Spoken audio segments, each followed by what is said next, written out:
Subscriber saya berbahagia, ini ada kabar yang saya mesti sampaikan ini bahwa kita lagi lihat dengar ya sekarang banyaknya kasus narkoba ini yang melibatkan bahkan ada petinggi Polri ya, yang sedang disidik oleh Mabes Polri, bahkan sudah siap-siap dilimpahkan di pengadilan.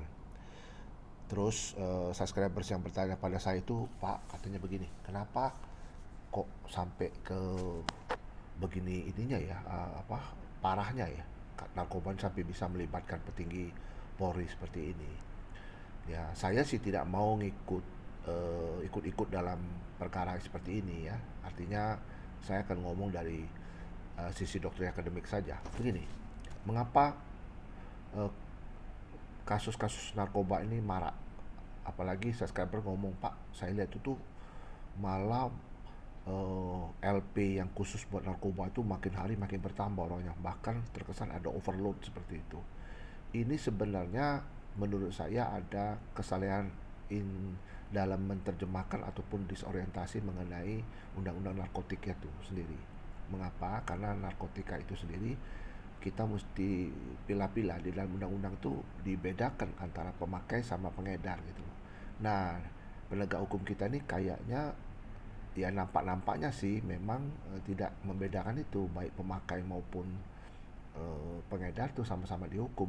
Sedangkan dalam undang-undang itu sudah jelas mengatakan ataupun menyiratkan ataupun memberikan kita penjelasan yang sudah sangat jelas bahwa khusus untuk pemakai itu bukan dihukum tapi direhabilitasi. Sebenarnya menurut saya sih hukum sama rehabilitasi juga sama gitu loh.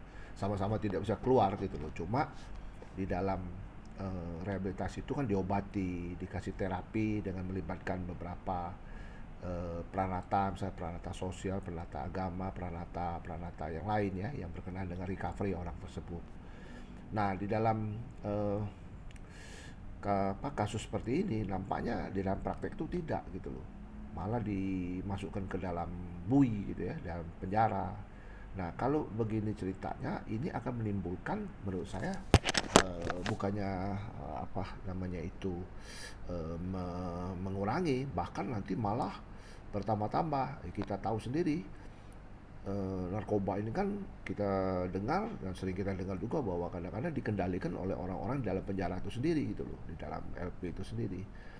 Artinya kalau pemakai masuk ke dalam penjara ataupun dalam LP itu bukan memperbaiki.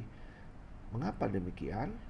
Kita mesti sadar betul bahwa narkoba itu korbannya itu adalah pemakai gitu loh. Jadi kalau korbannya sendiri dimasukkan bersama-sama dengan pengedar juga disamakan, ini tidak akan menyelesaikan, maka itu akan bertambah terus, bahkan overload itu LP.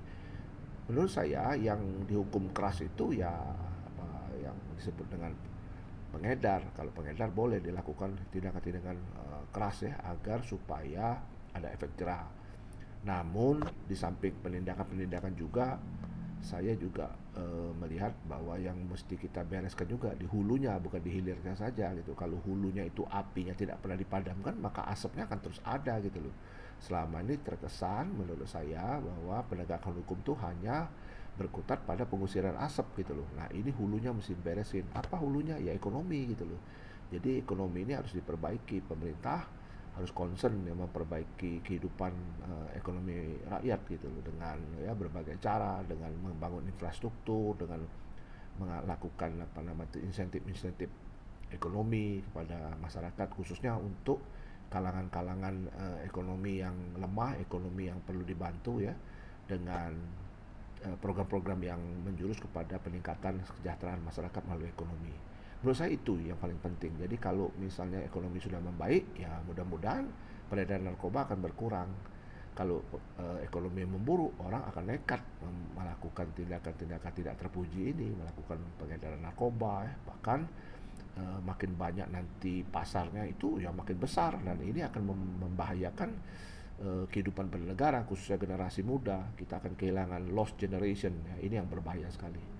Mungkin kurang lebih itu yang mau saya sampaikan, mudah-mudahan bermanfaat, kita menambah wawasan, terus jaga kesehatan dan sukses.